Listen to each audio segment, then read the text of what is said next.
Well, welcome back once again, everybody, to Junk Shop Library's Improv Bible Study. We turn today to Genesis chapter 38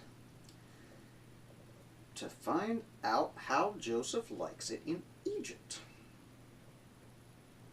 Make sure you're hitting those thumbs up buttons as we go.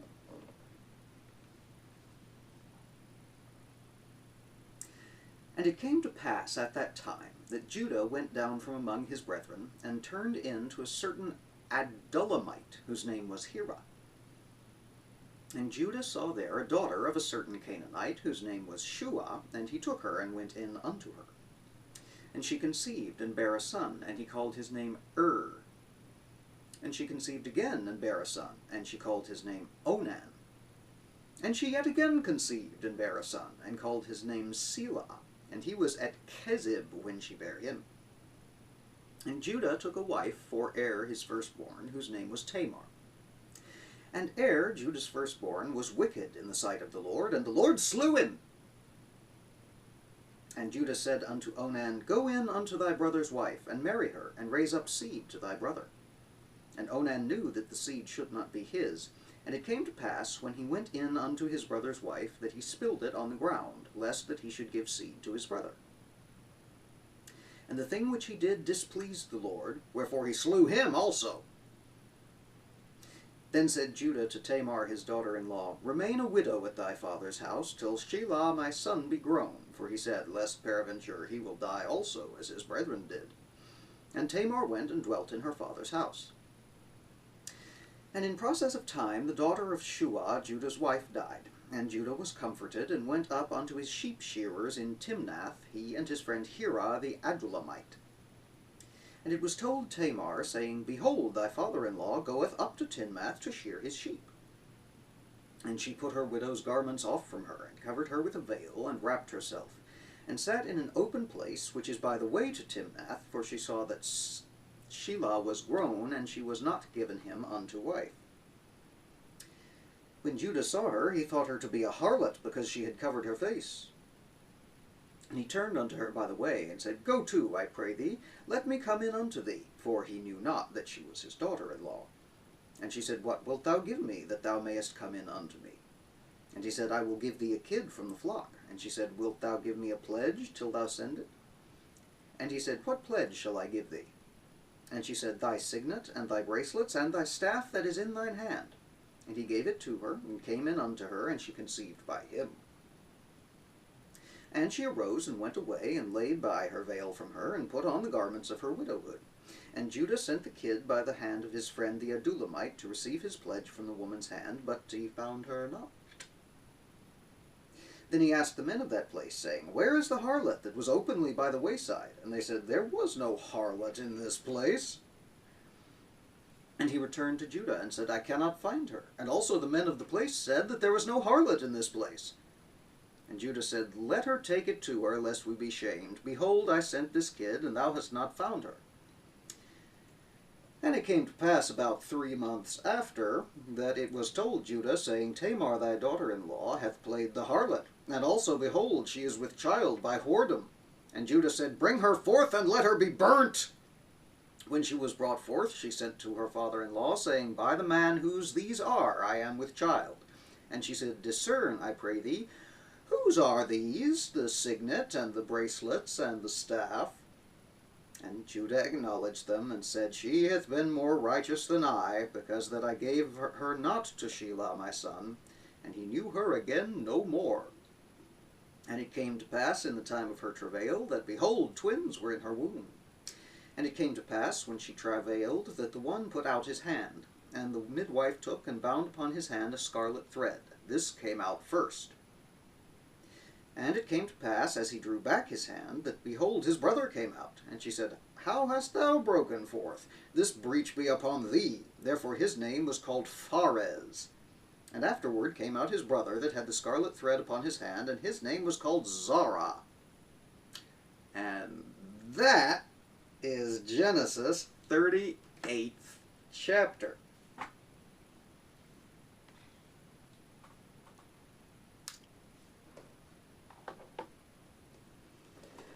Okie dokie. Well, like I've said before, I would not be part of this family, not for love, nor money, nor all the tea in Tivana.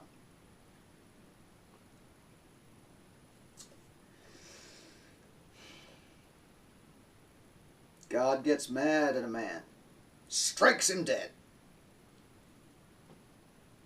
And his father says he done been struck dead before he got a chance to knock up his wife, so I need you to go knock up his wife so we can continue the bloodline. And the brother says, seems kind of icky, but okay. So he goes in unto her, can't get his brother's image out of his head, and pulls out. And God kills him. And Daddy says, well, we've lost two. I've got a third son, but he's not really marrying age yet, and besides, I'm afraid he's going to find disfavor with God. So he tells his grieving daughter-in-law, so why don't you just hang tight, okay? Sit around the house and be all widowy.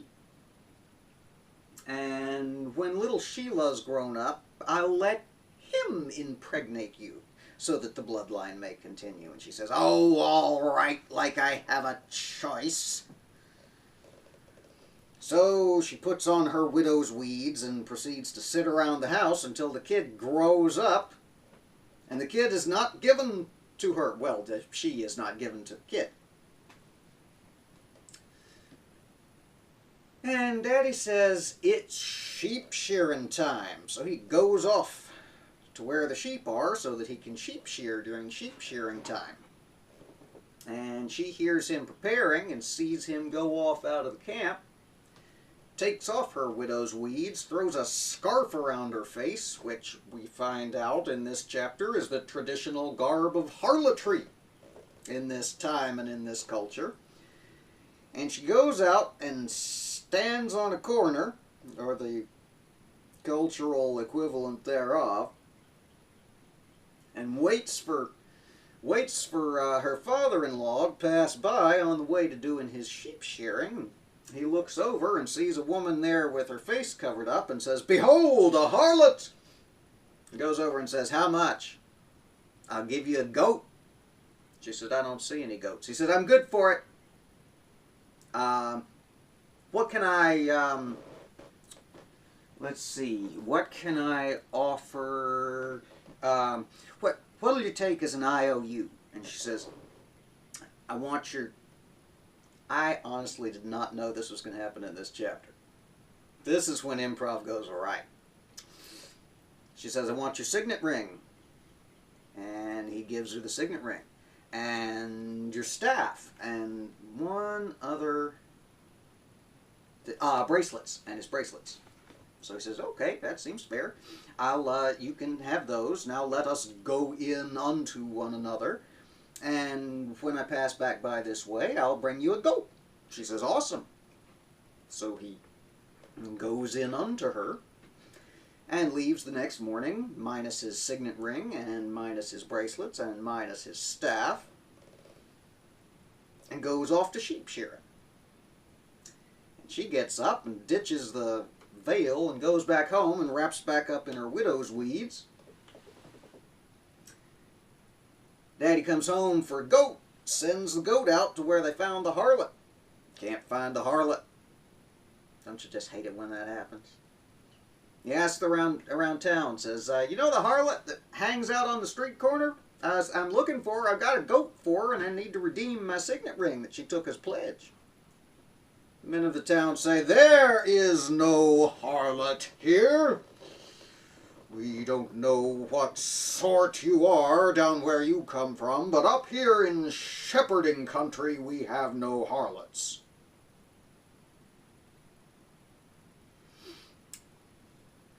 Nope. Walking right past that one. All right.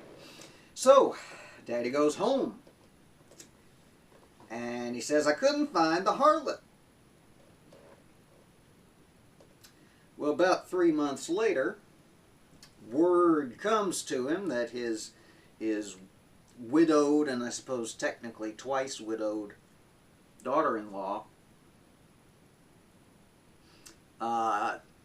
is with child. She hath played the harlot, they say, envisioning some Una O'Connor type creeping in through the door. Your daughter-in-law's played the harlot. She's gotten herself all knocked up out of wedlock. And he says, bring me my daughter-in-law so that we can set her on fire. So they go to get the daughter-in-law, and she says, just one thing, father-in-law. You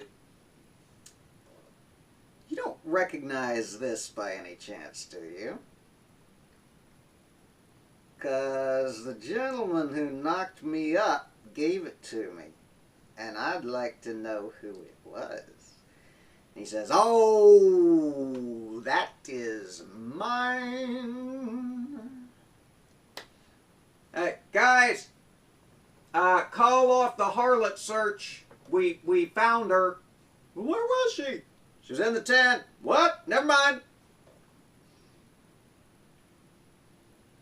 The harlot was within thy camp all along. The 900 number is calling from inside the house. He says, you know what? This is probably my fault, because I did promise you a husband, and you waited around for young Sheila to get all growed up.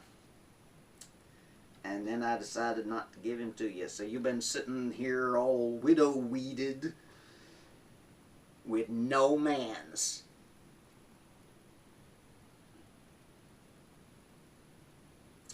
Come to find out, Papa Judah has given his daughter-in-law twins. Then you get this weird story. She's giving labor to twins, and one of them sticks his arm out, and the midwife goes, okay, so this is the firstborn. Technically wraps a string around his wrist, and then shoot, psych. And then the other one comes out. And Mama says, how did you're messing up the birth order tradition. And therefore his name was called Zara. Big brother got Fares. I wish I knew what these meant. I'm sure they have some significance. Zara probably means him that cuts in line. All right, well, I really had forgotten about that entire story, and I was all ready for Joseph and Potiphar, but looking to 39, I see Joseph and Potiphar come in 39. So if you're looking forward to that as much as I am, maybe we'll have as much unexpected fun as we did with 38 and the harloting. I'm so glad to be out of those dang begats for a while. I really am excited to be out of the begats, but that was fun. How dark are these tents? I mean, seriously, how dark are these tents? Everybody's just going in unto people all over the place, and nobody notices until the next day or 3 months later when the twins start showing.